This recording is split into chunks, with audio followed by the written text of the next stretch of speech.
नमस्ते र आफ्नो परिचय दिनुस्। मेरो नाम चाहिँ सबभन्दा पहिले म दिन्छु। मेरो नाम मीना गुरुङ हैन। सरी म त भिडियो यताबाट सुरुवात गर्दैछु। मेरो फोटो भिडियो चाहिँ खिचेको छैन, ठिकै छ। म चाहिँ आवाज मात्रै ल। मेरो नाम महाप्रसाद ल सुरुवात गरौँ है त। हजुर अहिले म वडा सदस्य छु। हजुर। र काकाको परिचय पनि दिनुस् त काका। रोहित कुमार गुरुङ। म चाहिँ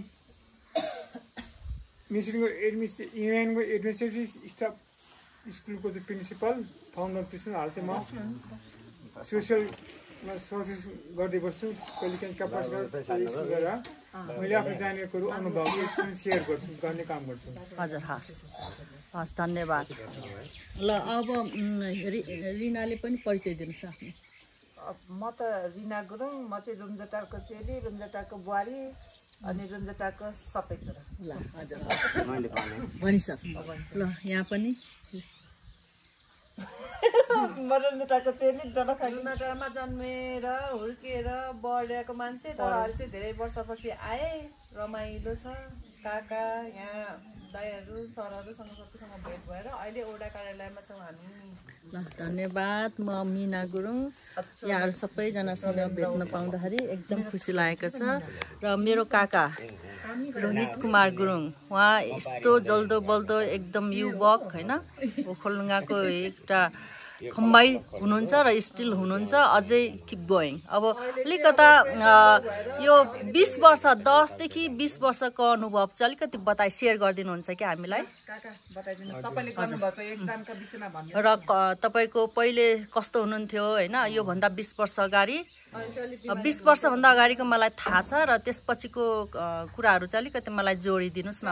धेरै वर्षपछि भेटा भएर हामीले सबै मिले मीना गुरुङ हामी मिलेर यहाँको सामाजिक अगुवाईको कामहरू गऱ्यौँ। समाजलाई रूपान्तरण गर्न धेरै कामहरू गऱ्यौँ। बर्खा उपनिवेशी त्यो खोलाहरूमा को सबै त्यो विशेष प्राकृतिक स्रोतहरूको संरक्षण कामहरू गऱ्यौँ। त्यसमा चाहिँ दुःख पिर्नु भएको त्यो घर भएपछि हामीले हेरेर चाहिँ अलिक उनीहरूले मद्दत मीना गुरुङसँग काम गर्ने गऱ्यौँ। सामूहिक सेवामा मीना गुरुङ पनि ग्रामीण महिलाहरूको धेरै गरेको थियो। उहाँ चाहिँ अहिले बाहिर गएर आउनुभएको छ। अहिले चाहिँ मैले पनि त्यो आफूले त्यसको अनुभवको आधारमा मैले पनि काम गरिरहेको छु। अहिले आफ्नो पढाइबाट पनि अनि त्यो आफ्नो काम गरेको अनुभवबाट एजुकेसन अनि एक्सपिरियन्स चाहिँ आफ्नो समाजलाई रूपान्तरण ट्रान्सफर्मेसन गर्ने काम चाहिँ गरिरहेको छु। धन्यवाद। हजुर।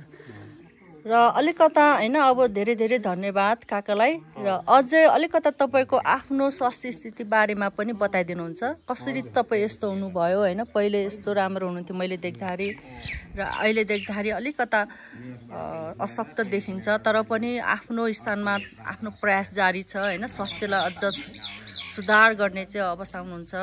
र यो कसरी यस्तो हुन पुग्यो, जुन कुराले चाहिँ हामी सबैलाई चाहिँ, किनभने ह्युमन बिइङ हो हामी, एज अ मानव भएपछि अन्न पानीको शरीर। कोही पनि मान्छे होइन सधैँ एउटै अवस्था हुँदैन होइन, दुख बिरामी हुन्छ होइन। अब यो सबै किसिमको हुन्छ, तर हामीहरूले कसरी चाहिँ हौसला राखेर हामी अगाडि बढ्ने होइन, कसरी चाहिँ आफूलाई च्यालेन्जिङ गर्ने, स्फूर्ति बढाउने, एक्टिभ राख्ने र स्वस्थ राख्ने भन्ने बारेमा अलिकति 2-4 शब्दहरू एउटा सुझावको रूपमा बताइदिनुहुन्छ। हजुर, हामीले सबैभन्दा आफ्नो शरीरलाई ब्यालेन्स राख्नु अलिक गाह्रो हुन्छ। करी हरि ओरी भन्छ, यस्तै आफ्नो हुन्छ, त्यो मिल्यो भने चाहिँ स्वास्थ्य हुन्छ, हेल्थ वेल्थ हुन्छ। तर त्यो कुरा अलिक मिल्नु सक्यो भने अलिक गाह्रो हुन्छ। त्यही भएर अलिक ब्यालेन्स नमिलेको यस्तो भएको। हजुर। अरू त्यस्तै कुरा हो। हजुर। बिजी त सबै बिजी हुन्छ।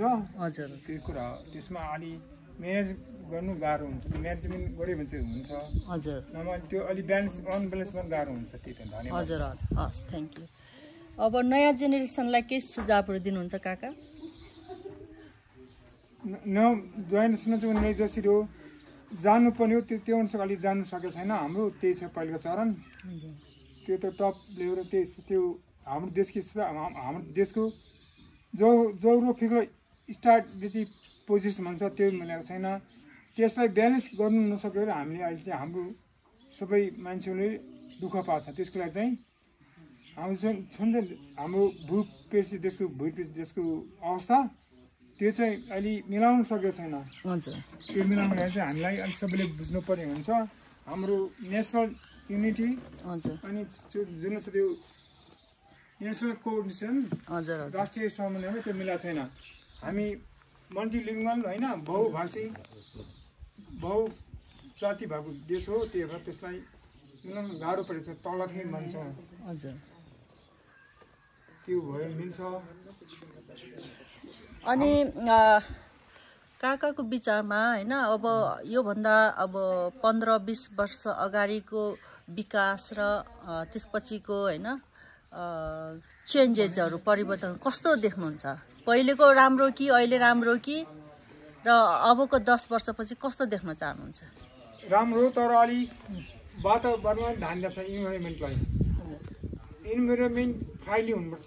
त्यसलाई चाहिँ हाम्रो मिना गुरुङ भन्दाखेरि इआर रोड भन्थ्यो, इन्भाइरोमेन्ट फ्राइली रोड। त्यस्तो भएन। हाम्रो स्रोतहरू बिग्रियो भने, ढुङ्गा बालुवा सबै बिग्रियो भने चाहिँ फेरि हाम्रो आउने जेनेरेसन चाहिँ हुँदैन। त्यो अनुसार काम गऱ्यो भने राम्रो, त्यसलाई बेचेर गर्नुपर्छ। त्यो कुरा त्यो हुँदैन। अनि मुखले हुन्छ, कामले हुँदैन। सबै राम्रो सम्झाउनु कुशल काम हो। त्यो लेखेर किताब मात्रै भएर हुँदैन। त्यो अर्काले लेखेको किताब गल्ती हुनसक्छ। हुन्छ, धन्यवाद। हजुर थ्याङ्क यू सो मच काका। अब फेरि फ्युचरमा हामी फेरि कुराकानी गर्दै जान्छौँ र आजको लागि धेरै धेरै धन्यवाद। Thank you so much.